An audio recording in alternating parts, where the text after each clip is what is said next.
Hello दोस्तों, कैसे हैं आप सब। मैं आशा करता हूँ आप सब अच्छे होंगे। आज हम पढ़ेंगे 10वीं कक्षा की भूगोल की पाठ्य पुस्तक के दूसरे अध्याय का दूसरा भाग। आज हम शुरू करेंगे वन एवं वन्यजीव संरक्षण से। वन एवं वन्यजीव संरक्षण भारत में कैसे किया जा सकता है। इसका क्या मतलब है कि भारत में वन और वन्यजीवों को कैसे बचाया जा सकता है, जो वो खत्म होते जा रहे हैं उनकी रक्षा कैसे की जा सकती है। वन्य जीवन और वनों में तेज गति से हो रहे ह्रास के कारण इनका संरक्षण बहुत आवश्यक हो गया है। परंतु हमें वनों और वन्य जीव का संरक्षण करना आवश्यक क्यों है। देखिए, ह्रास का मतलब होता है कम होना। वन और वन्य जीवों में तेजी से कमी आ रही है और इनका संरक्षण करना बहुत आवश्यक है। लेकिन क्यों आवश्यक है, ऐसा क्यों जरूरी है, ये हम पढ़ेंगे। संरक्षण से पारिस्थितिकी विविधता बनी रहती है तथा हमारे जीवन साध्य संसाधन जल, वायु और मृदा बने रहते हैं। यानी कि संरक्षण करने से क्या होगा कि पारिस्थितिक विविधता बनी रहेगी। देखिए, जैसे हर प्रकार के जीव जंतु आपको देखने को मिलेंगे, पारिस्थितिक विविधता बनी रहेगी, जिसके कारण आपको जल, वायु और मृदा सारे संसाधन मिलते रहेंगे। ये विभिन्न जातियों में बेहतर जनन के लिए वनस्पति और पशुओं के जीन्स विविधता को भी सुरक्षित करते हैं। यानी कि जो विभिन्न प्रकार के जीव जंतु होते हैं उनके जेनेटिक डिफ्रेंसिएशन जो होता है उसका भी संरक्षण करती है। उदाहरण के तौर पर हम कृषि में अभी भी पारंपरिक फसलों पर निर्भर हैं। जलीय जैव विविधता मोटे तौर पर मछली पालन बनाए रखने पर निर्भर है। यानी कि हम क्या है, कृषि की जो पारंपरिक फसलें होती हैं जैसे गेहूं, चावल, बाजरा इत्यादि केवल उन्हीं पर निर्भर करते हैं। और देखिए, जलीय जैव विविधता यानी कि जलीय जैव विविधता जो केवल मछली पालन बनाए रखने में हम करते हैं और किसी जलीय जीव का पालन हम नहीं करते या उसको नहीं पालते। 1960 और 70 के दशकों के दौरान पर्यावरण संरक्षकों ने राष्ट्रीय वन्यजीव सुरक्षा कार्यक्रम की पुरजोर मांग की। देखिए, 1960 और 70 के दौरान जो पर्यावरण संरक्षक थे, यानी कि जो पर्यावरण को बचाने के बारे में सोचते थे या प्रयास करते थे, उन्होंने क्या किया, राष्ट्रीय वन्यजीव सुरक्षा कार्यक्रम की मांग की। भारतीय वन्यजीव संरक्षण अधिनियम 1972 में लागू किया गया, जिसमें वन्य जीवों के आवास, संरक्षण और अनेक प्रावधान थे। यानी कि 1972 में कब आया भारत में वन्य जीव संरक्षण, 1972 में आया। और जिसमें क्या किया गया था, जो आवास था वन्य जीवों का, जो रहने के स्थान थे, उन पर क्या किया गया, उनको बचाए रखने के लिए प्रावधान बनाए गए थे। सारे भारत में रक्षित जातियों की सूची भी प्रकाशित की गई। यानी कि जो जातियां संरक्षित की गई उनकी क्या की गई, एक सूची प्रकाशित की गई पूरे भारत में कि इनका शिकार करना मना है। अगर ऐसा करता पाया गया कोई तो दंडनीय अपराध होगा। सारे भारत में की गई थी ये। देखिए, अब इसका एक आप सभी जानते हैं उदाहरण क्या है। सलमान खान ने जो काला हिरण को मारा था, काला हिरण क्या था, एक संरक्षित प्रजाति का जीव था, लेकिन उसने उसको मार दिया था और उस पर अभी तक केस चल रहा है। इस प्रकार से जो भी जीव संरक्षित है उनको हम नहीं मार सकते, वरना सरकार हमारे खिलाफ कदम उठा सकती है। इस कार्यक्रम के तहत बची हुई संकटग्रस्त जातियों के बचाव पर, शिकार प्रतिबंधन पर, वन्य जीव आवासों का कानूनी रक्षण तथा जंगली जीवों का व्यापार पर रोक लगाने आदि पर प्रबल जोर दिया गया। देखिए, इनके क्या उद्देश्य थे इस वन्य जीव संरक्षण अधिनियम के। जो वन्य जीव के आवासों पर कानूनी रक्षण लगाया गया कि वहां पर गार्ड छोड़ दिए गए कि कोई इनका शिकार ना करे, इनके व्यापार ना करे एक स्थान से दूसरे स्थान पर, ताकि ये क्या जातियां हैं जो बची रहें। तत्पश्चात केंद्रीय सरकार व कई राज्य सरकारों ने राष्ट्रीय उद्यान और वन्य जीव पशु विहार स्थापित किए, जिनके बारे में आप पहले पढ़ चुके हैं। यानी कि जो वन्य जीव और राष्ट्रीय उद्यान बनाए हैं उनके बारे में आप पहले पढ़ चुके हैं। केंद्रीय सरकार ने कई परियोजनाओं की भी घोषणा की, जिनका उद्देश्य गंभीर खतरे में पड़े कुछ विशेष वन्य प्राणियों को रक्षण प्रदान करना था। यानी कि जो विशेष वन्य जीव प्राणी थे जो बहुत ज़्यादा खतरे में है, जिनकी प्रजाति विलुप्त होने की कगार पर है, उनको रक्षण प्रदान करना था। इन प्राणियों में बाघ, एक सींग वाला गैंडा, कश्मीरी हिरण, अथवा अंगुल। 3 प्रकार के मगरमच्छ, स्वच्छ जल, लवणीय जल और घड़ियाल, एशियाई शेर और अन्य प्राणी शामिल हैं। देखिए सभी पशुओं की प्रजातियां बताई गई कि किन किन प्रजातियों को बचाने के सरकार ने प्रयास किए गए। इसके अतिरिक्त कुछ समय पहले भारतीय हाथी, काला हिरण, चिंकारा, भारतीय गोडावन तथा हिम तेंदुओं आदि के शिकार और व्यापार पर संपूर्ण एवं आंशिक प्रतिबंध लगाकर कानूनी रक्षण दिया गया। देखिए जितनी भी प्रजातियां आपको बताई गई हैं इनका शिकार तथा व्यापार करना प्रतिबंधित है। देखिए काला हिरण का उदाहरण मैंने आपको दिया था और वो प्रजाति क्या है, संरक्षित प्रजाति है। देखिए बाघ परियोजना के बारे में दिया हुआ है, इसको आप जरूर पढ़ें और समझें। ये हर बार आपके एग्जाम्स में आता है और बड़े क्वेश्चनों में आता है कि बाघ परियोजना का क्या थी और इसे कब लागू किया गया, टाइगर प्रोजेक्ट क्या था।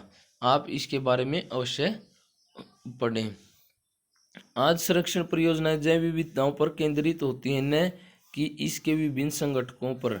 यानी कि जो आज जो जैव विविधताएं का जो संरक्षण किया जाता है वो किस चीज पर आधारित होती हैं, वो जैव विविधताओं पर केंद्रित होती है। यानी कि वहाँ पर कितनी जैव विविधता पाई जाती है, कितने ज़्यादा प्रजातियों के पशु पक्षी और पेड़ पौधे पाए जाते हैं, उनके घटकों पर वो नहीं केंद्रित होती। संरक्षण के विभिन्न तरीकों की गहनता से खोज की जा रही है। संरक्षण नियोजन में कीटों को भी महत्व मिल रहा है। यानी कि जो संरक्षण के विभिन्न तरीके हैं उन पर और अधिक खोज की जा रही है कि पशु पक्षियों का संरक्षण कैसे किया जाए, और जो कीट पतंगे होते हैं उनका भी संरक्षण किया जा रहा है। अब देखिए कीट पतंगे भी इतने कम होते जा रहे हैं कुछ, तो उनका संरक्षण करने की भी हमें जरूरत हो गई है।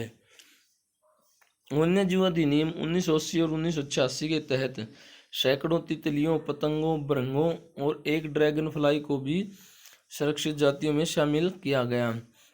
यानी कि 1980 और 1986 में देखिए इन कीट पतंगों को भी सुरक्षित प्रजातियों में शामिल किया गया। 1991 में पौधों की भी 6 जातियां पहली बार इस सूची में रखी गई। देखिए 1991 में पौधों की जातियों को भी संरक्षित करना पड़ा। हमारे देश में वनों की कटाई इतनी अधिक हो गई कि पौधों की प्रजातियों को भी संरक्षित करना पड़ा। 6 जातियों को संरक्षित किया था। वन और वन्य जीव संसाधनों के प्रकार और वितरण। यानी कि वन कितने प्रकार के होते हैं, वन्य जीव संसाधन कितने प्रकार के होते हैं, उनका वितरण किस प्रकार से है, आइए हम पढ़ते हैं। यदि हम वन और वन्य जीव संसाधनों को संरक्षित करना चाहें तो उनका प्रबंधन, नियंत्रण और विनियमन अपेक्षाकृत कठिन है।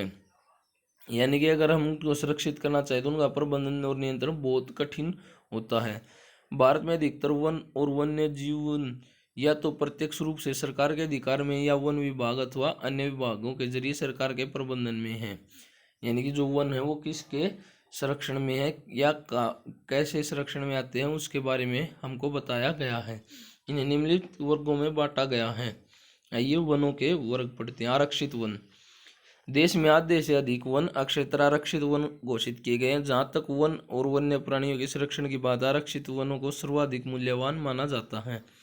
यानी कि जो देश के आधे वन हैं, मान लीजिए 100 स्क्वायर किलोमीटर पर वन है तो 50 स्क्वायर किलोमीटर को क्या है, आरक्षित वन घोषित किया गया। और ये वन और वन्य जीव प्राणियों के संरक्षण की अगर बात करें तो सबसे मूल्यवान वन होते हैं। फिर आते हैं रक्षित वन। वन विभाग के अनुसार देश के कुल वन क्षेत्र का 1/3 हिस्सा रक्षित है। यानी कि 1/3 हिस्सा है जो रक्षित वन के अंतर्गत उनको लिया गया है। इन वनों को अधिक नष्ट होने से बचाने के लिए इनकी सुरक्षा की जाती है। यानी कि इन वनों को बहुत अधिक नष्ट नहीं होने दिया जाता। अवर्गीकृत वन। अन्य सभी प्रकार के वन और बंजर भूमि जो सरकार, व्यक्तियों और समुदाय के स्वामित्व में होते हैं अवर्गीकृत वन कहे जाते हैं। यानी कि जो जितने भी वन बच गए आरक्षित और रक्षित के अलावा वो क्या कहे जाते हैं, अवर्गीकृत वन कहे जाते हैं। आरक्षित और रक्षित ऐसे स्थायी वन क्षेत्र हैं जिनका रखरखाव इमारती लकड़ी, अन्य वन पदार्थों और उनके बचाव के लिए किया जाता है। मध्य प्रदेश में स्थायी वनों के अंतर्गत सर्वाधिक क्षेत्र जो कि प्रदेश के कुल वन क्षेत्र का 75% है। यानी कि देखिए सबसे ज्यादा वन हमारे भारत में किस राज्य में पाए जाते हैं, मध्य प्रदेश में पाए जाते हैं और उसमें भी 75% स्थायी वन है। इनके अतिरिक्त जम्मू कश्मीर, आंध्र प्रदेश, उत्तराखंड, केरल, तमिलनाडु, पश्चिम बंगाल और महाराष्ट्र में भी कुल वनों का एक बड़ा अनुपात आरक्षित वनों का है। यानी कि ये राज्य दिए गए हैं जहाँ जहाँ पर आरक्षित वन बहुत ज़्यादा पाए जाते हैं। जबकि बिहार, हरियाणा, पंजाब, हिमाचल प्रदेश, उड़ीसा और राजस्थान में कुल वनों में रक्षित वनों का एक बड़ा अनुपात है। यानी कि इन राज्यों में क्या है, आरक्षित नहीं रक्षित वन ज़्यादा पाए जाते हैं आरक्षित वनों की अपेक्षा। पूर्वोत्तर के सभी राज्यों में और गुजरात में अधिकतर वन अवर्गीकृत वन हैं। यानी कि पूर्वोत्तर के जो राज्य होते हैं जैसे नागालैंड, मिजोरम, मणिपुर, वो जो राज्य और गुजरात, उनमें अवर्गीकृत वन बहुत ज़्यादा हैं तथा स्थानीय समुदायों के प्रबंधन में आते हैं। समुदाय और वन संरक्षण, यानी कि समुदायों और वन संरक्षण के बीच क्या संबंध है। वन संरक्षण की नीतियां हमारे देश में कोई नई बात नहीं है। यानी कि वन संरक्षण की नीतियां प्राचीन समय से चली आ रही हैं हमारे देश में। हम आमतौर पर इस बात से अनजान है कि हमारे वन देश में कुछ मानव प्रजातियों के आवास भी हैं। यानी कि बहुत से आदिवासी लोग केवल वनों में ही रहते हैं, ये बात हमको भूलनी नहीं चाहिए। भारत के कुछ क्षेत्रों में तो स्थानीय समुदाय सरकारी अधिकारियों के साथ मिलकर अपने आवास स्थलों के संरक्षण में जुटे हैं। देखिए, जो आदिवासी लोग हैं वो सरकार के साथ मिलकर क्या करते हैं, वनों की रक्षा करते हैं, उनको काटने नहीं देते।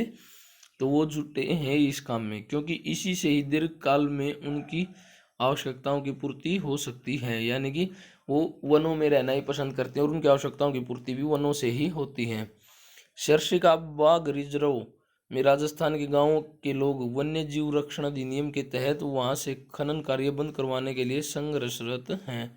यानी कि जो सरिस्का बाघ रिजर्व राजस्थान के लोग, वहां पर क्या होता है, खनन कार्य होता है और उस वन्य जीवन को बचाने के लिए वहां के लोग क्या कर रहे हैं, अभी भी संघर्ष कर रहे हैं।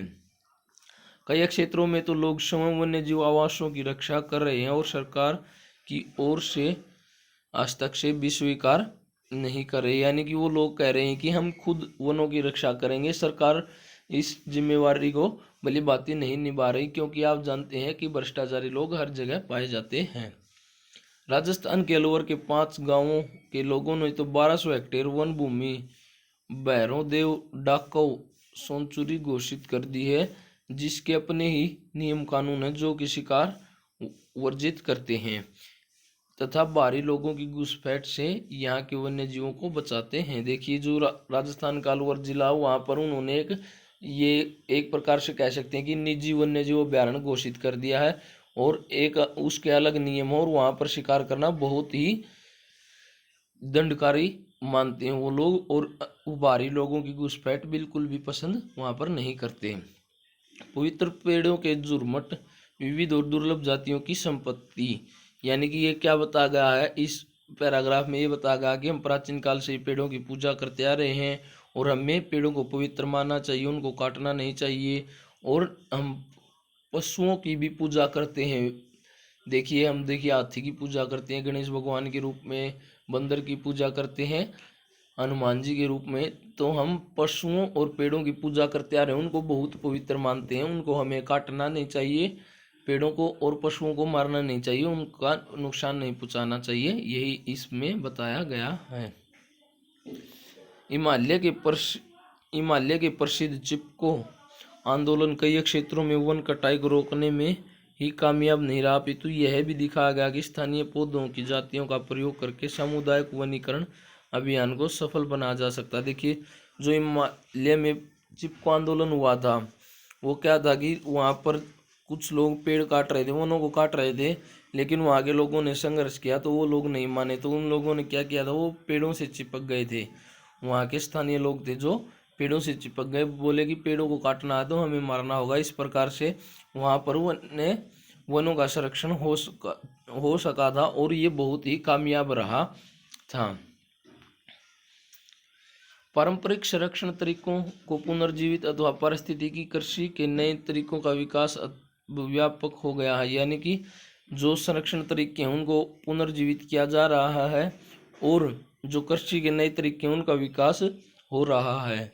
टिहरी में किसानों को बीज बचाओ आंदोलन और नवोदयन ने दिखा दिया कि रासायनिक उर्वरकों के प्रयोग के बिना भी विविध फसल का उत्पादन द्वारा आर्थिक रूप से व्यवहार्य कृषि का उत्पादन संभव है। देखिए, जो हम आज बहुत ज़्यादा कीटनाशक और यूरिया खाद का प्रयोग करके हमारी भूमि को जहरीली बनाते जा रहे हैं, लेकिन टेरी गांव के किसान थे, उन्होंने इस बात को समझ लिया कि बिना रसायनों के भी खेती की जा सकती है और बहुत बढ़िया उपज हम हासिल कर सकते हैं। और सभी प्रकार की खेती हम जैविक खेती भी कर सकते हैं, सभी प्रकार की फसलों में जैविक खेती हम कर सकते हैं।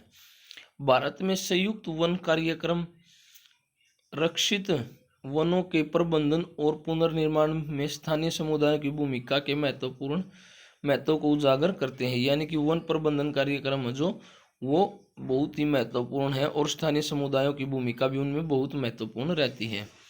औपचारिक रूप से इन कार्यक्रमों की शुरुआत 1988 में हुई, जब ओडिशा राज्य में संयुक्त वन प्रबंधन का पहला प्रस्ताव पास किया गया। यानी कि सबसे पहला प्रस्ताव संयुक्त वन प्रबंधन प्रस्ताव उड़ीसा राज्य में कब पास हुआ? 1988 में पास हुआ।